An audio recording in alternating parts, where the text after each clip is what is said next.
Thanks, everybody. Welcome to Build. I'm your host, Ricky Camilleri. Our next guests are star Clive Owen, director François Girard, producer Robert Lantos, and composer legendary Howard Shore behind the beautiful new film, Song of Names, the story of the healing, transcendent power of music in the face of great tragedy.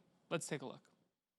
My dearest brother, from the depths of my soul, I must ask you not to find me. You must think of me now as dead. He is genius. I go back to Warsaw to my wife and daughters. If I can find somebody to teach David, I leave him here. I have a family in mind, Mr. Rappaport. My own son is David's age, and I can promise you the tenets of your religion will be fully respected. I don't want you in my room. It is not your choose. Wrong, Clever. It is my choose. Germany has invaded Poland. Your family will be all right. We make good team, yes? Happy bar mitzvah, David. Tonight will be Rappaport's first ever concert on an international stage. So great has been the impact of this 21-year-old Polish immigrant that one tends to forget how little known his name still is. Did he say where he was going after the rehearsal? He didn't. I'll keep an eye out. Go and find him.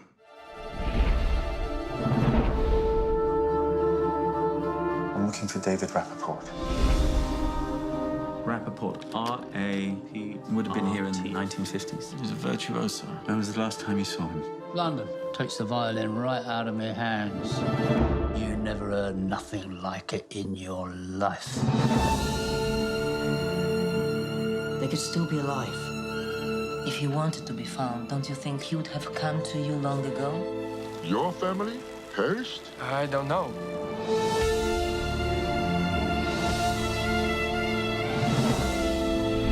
Why are you wasting your time finding David after half a lifetime? I might be all he's got.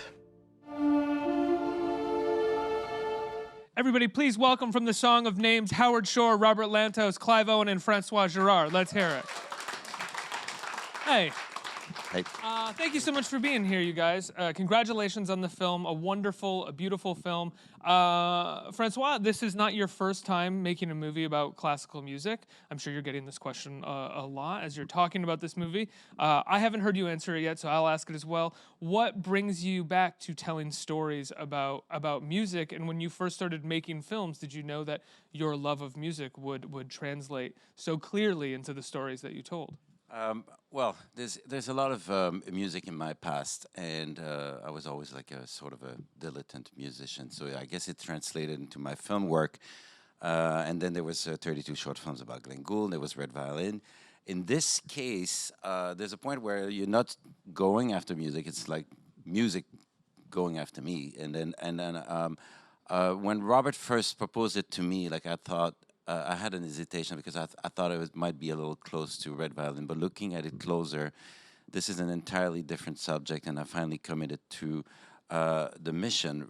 It was Robert's mission first, which is a mission of remembrance of the dark page of the Second World War, and I got like completely interested in those characters, and then my hesitation went away, and then I just surrendered.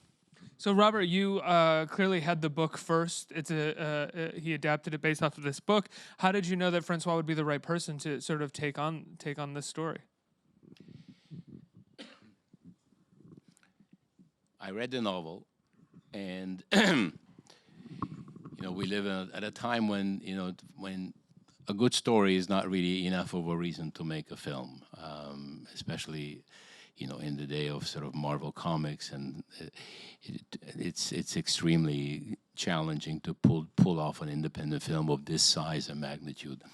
It wasn't because it was a good story, which it was, but it was because I felt that it was a story that actually had to be told because of the impact that the rising anti-Semitism throughout the world has on our lives today. And this is, though it's not directly about what happened in the Holocaust, but in fact, it deals with it in a completely new and novel, for me, original way, which is that the central revelation of this story comes through music. a music that didn't actually exist. It was referred to in the script with a line, but it didn't actually exist, the Song of Names. So I thought of two things. I thought first, who can actually make this, turn this into a language of cinema?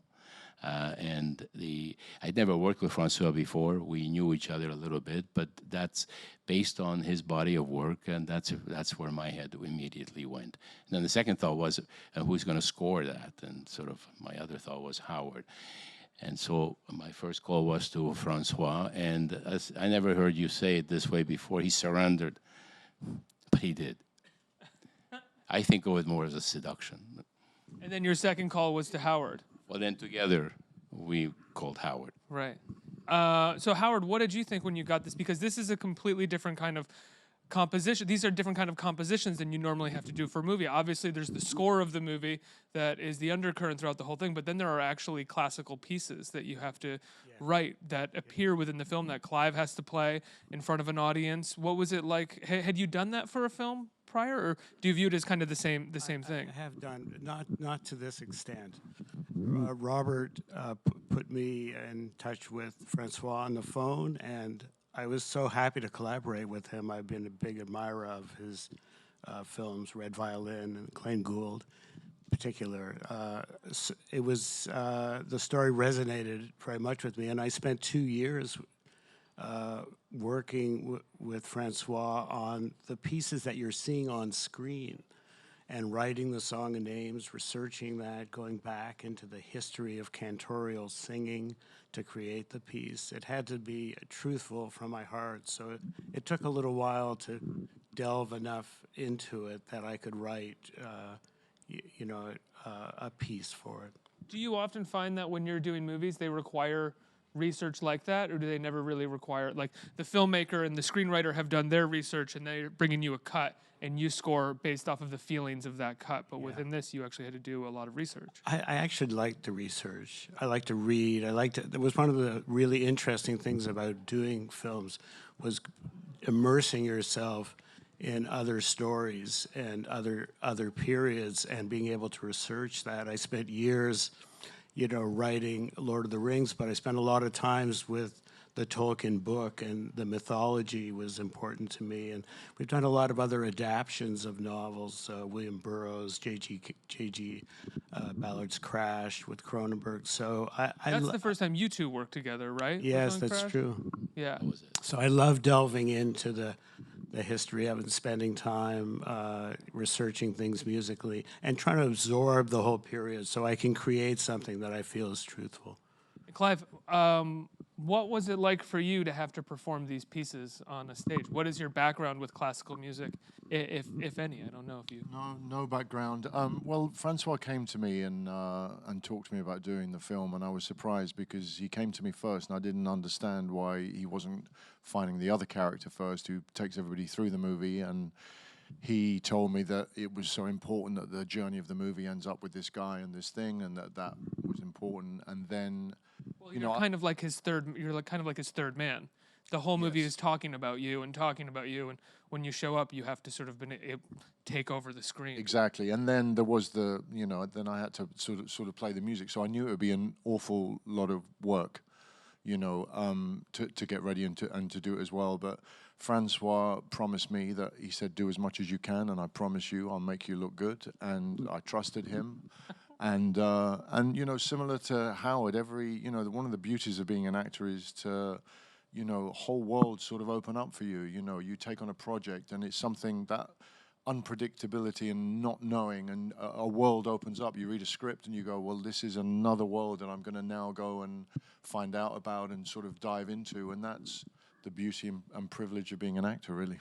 Without giving anything away of what happens at the end, so this is going to be a fairly cagey question. Your performance at the end is incredible because you are asked to do something which I would find I'm not an actor, but I would find incredibly difficult in the sense that you're not just performing the song, you are also performing this sense and the feeling of everything that song means, which could very easily, within the hands of a lesser actor or a lesser director, be I don't want to, not necessarily corny, but could be very melodramatic, you know, and you pull it off very well, but I imagine being very scared. But that's down to directing, because ultimately I think, especially in a scene like that, you know, all you do as an actor, well, all I do is I'm a director's actor. You offer up for the director. You say, you know, and you know, obviously I trust my instincts and I do it, but ultimately the way it's put together and the way it's presented is an editing thing, and you have to trust the guy that you're giving it to.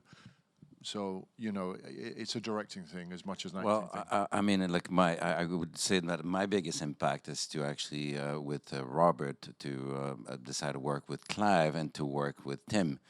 You said it, like the film could have been melodramatic, and that was the worst. Sugar was the worst enemy. So I think that the edge of Tim and the charisma of Clive were like really brought the film to life. And this is whatever we do. We worked 2 years, and I worked with Howard, as he said. Like we spent a very long time working on the music, and that contaminated the work with the script.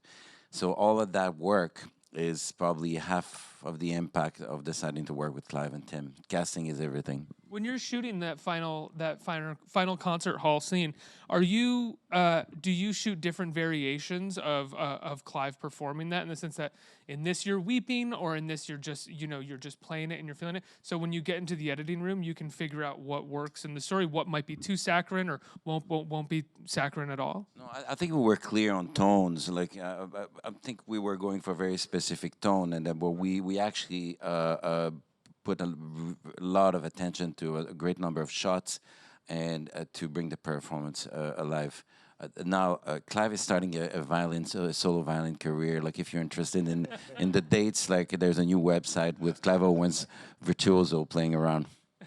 Clive, did you and Howard get to work at all on the music? I mean, since Howard wrote the music? No, not really, no. I was put in touch with a guy that that taught us all the 3 different ages of my character, and I did a lot of my lessons with the younger me, with Jonah, and we had a violin soloist who sort of prepared us, and you know, we did as much as we can. I mean, there's a limited amount of time, and you're supposed to look world class, so you know, what it became clear to me as we got nearer to shooting, because, you know, shooting's a very practical thing. You have to execute something in front of a camera.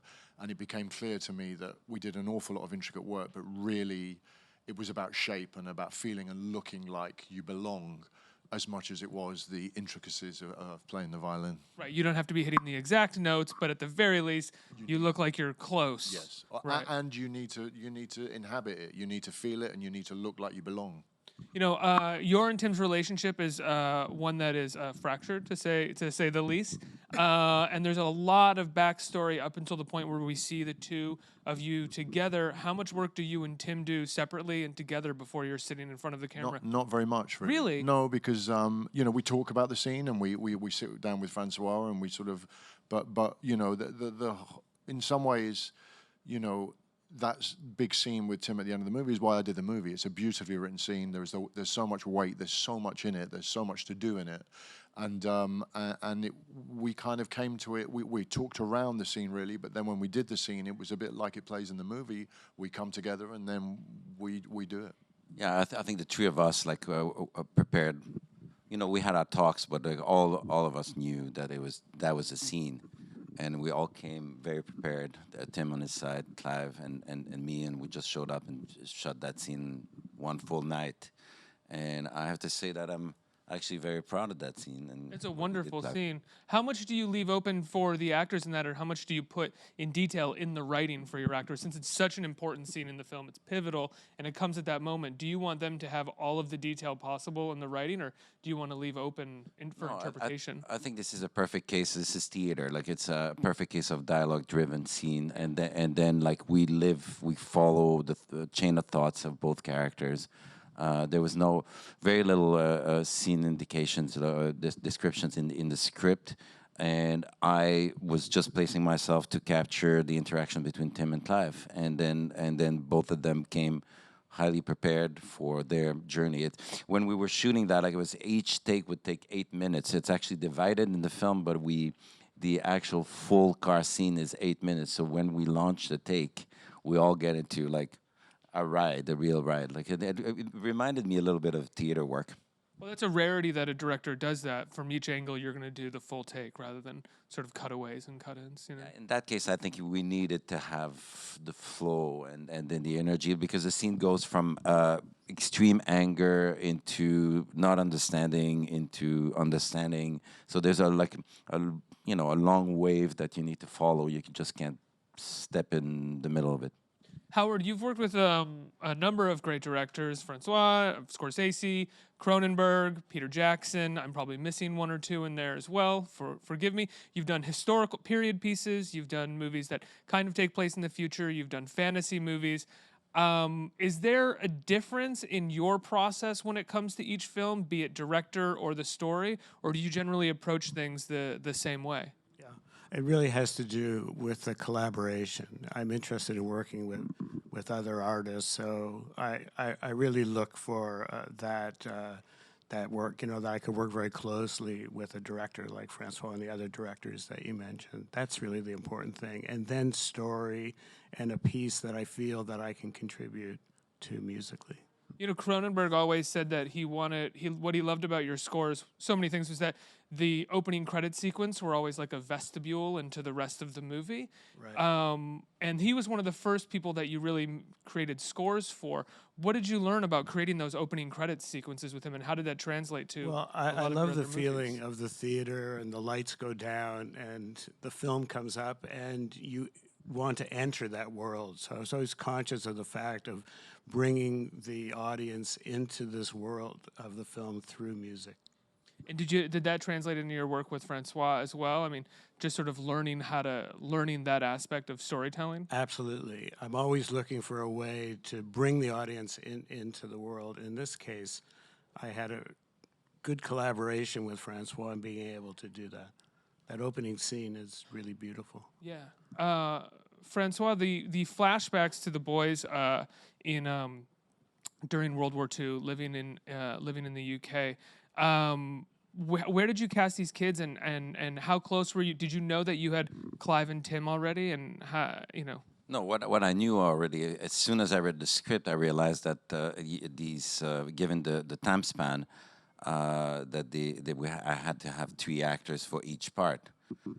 So when you think about it, like we've all done it before, like you have an older guy, and then you flash back, you got a younger guy. But now we're talking about the 2 leads that are always, I think there's very few scenes in the film where you don't have one of the 6 actors on screen.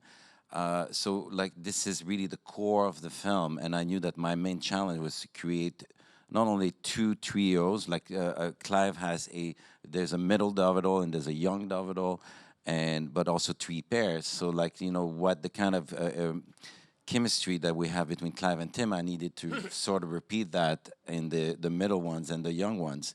So it's like with Robert, we agonized for months trying to figure that out. And it starts, as Clive mentioned, it starts with Clive stepping in, Tim stepping in, and then from the old ones, we sort of worked backward, going back to find Jonah Howard King and Garen Howell, and then we have the 2 young ones who are very important, because this is the bond between Dovidl and Martin starts right there, and we needed to find this genius violinist. We actually picked a violinist that never seen a camera before. Young Dovidl is a violinist? Yeah, I have to say that the Dovidls worked really hard, while the 2, Jonah and Clive, had to learn the violin. The younger one who's a brilliant violinist, had to learn to act. So they were. He's got a great face. Yeah, no, he's a fantastic, precocious mind. He's a brilliant kid, and we're talking about the youngest one. Yeah, yeah. It was very interesting because we had in our preparation. There's no way that kid doesn't play violin. No, he does. Yeah, we needed a violinist, and then it was interesting because the kids never acted, never seen a camera, never been part of those prep. And then I would put Clive and Jonah and Luke together in a room, and we would talk for a whole afternoon about the part. And then the next thing you got Luke explaining to Clive his take on the part, and then Clive would respond, and Luke would have something to add, and it was a very interesting dynamic.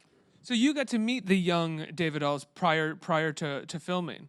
that's kind of a rarity, I would imagine. I assume that you shot your part and then you go to a screening and you're like, oh, those are the kids who are playing. No, we did some work together because it was also important that we physically had similarities when we played the violin, that we were all we were in the same world, that there wasn't suddenly a radical shift in the way that we played and the sort of, each of our gates. So we got together a number of times. I did a lot of my sort of learning the violin with Jonah. We did it together with the same guy, and so that helped enormously, yeah. But I have to say, I think it's one of the sort of hugely successful things of this film because it's pretty seamless, the transitional stuff between the ages, and it's incredibly hard to do. It's hard to cast, but it's also hard to make that feel and flow very naturally. It's a real achievement by François, I think. Well, especially to go back and forth rather than just sort of have one linear stretch and then another linear stretch that you can grow used to jump back and forth. You're creating a whole other world that audiences have to grow accustomed to. I just said we were also, fortune smiled upon us because all three actors playing this part we started with Clive Owen, who we all know is an extraordinary actor, and everybody. But then trying to match that, both in terms of physical appearance, to make that reasonably credible, and performance. And I think we got very lucky because the 20-year-old version of Clive is Jonah Hauer-King, who's going to be a big movie star. I think he's about to play in Little Mermaid. He's Prince Eric. And then this 12-year-old kid walked in with a violin in his hand, and he was as arrogant and precocious as he is in the film. And he just started to play. And I felt like in my multiple meetings with him, like at times I felt that I was the one auditioning. He would look at me, say, "Do you want to listen to Howard's music? He just wrote the song," and he would say, "Yeah, I would like to hear Howard's music." Art in general is subjective, be it music or movies, and you and Howard have to create a scenario and a piece that elicits a very specific feeling and a historical idea within that feeling. How do you know that you have it? It's an incredibly beautiful piece of music, but again, that is subjective. How do you know that you have it at that moment in the movie when it is played? Does that have to do with all of the story leading up to it, where you know that there's no sense, whether you like classical music or not, that this piece could not land for you? Well, I mean, this is where our discussion started with Howard. There's a clear sense in the script, in the story, that this is the center of gravity. So we needed to capture that. I say we,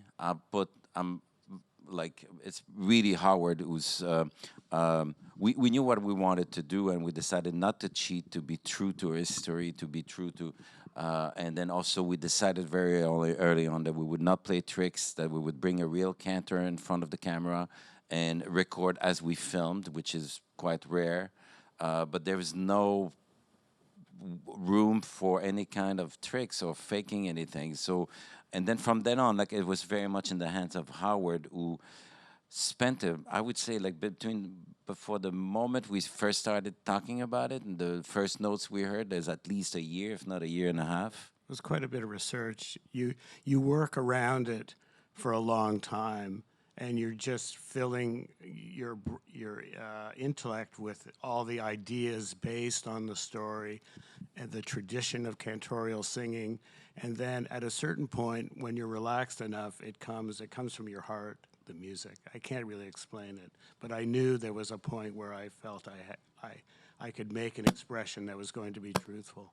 That said, though, the only way for that beauty to work within the story of the film is to have all of that narrative momentum leading up to it.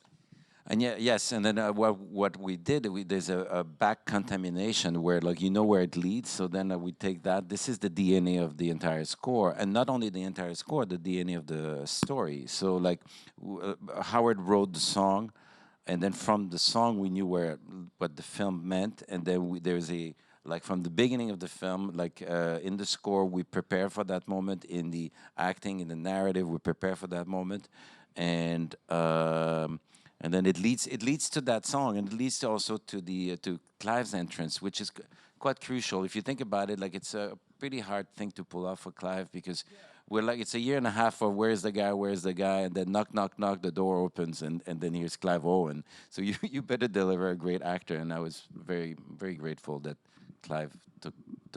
I guess it's just the question comes from the idea that it's such a gamble to bank on a song being your climax of the movie rather than, like the dog dies. The dog dies, everyone's going to cry because the dog is dead. That's just a narrative component. It makes sense. This is a person plays a song. You have to like that song. You have to be invested in everything so that song lands. Yeah, it is a climax. So it's more like the trigger of like the beginning of a long swirl, because then we discover through the song we discover his journey and what happens, and then then we're probably at that moment 10 or 15 minutes to the end, and then the rest of the film is the climax. And then there's Howard wrote the violin version, which is played by Clive, but there's this scene that we were talking about in the car where, like, the setup for where you get the key of the story and the characters. I think we have time for a couple questions from the audience. Who has a question? Right here. Hi. Questions for Francois. When you look at the original novel, did you have to make any significant changes to the script in order to keep the continuity of the characters through the ages of 10 to 55?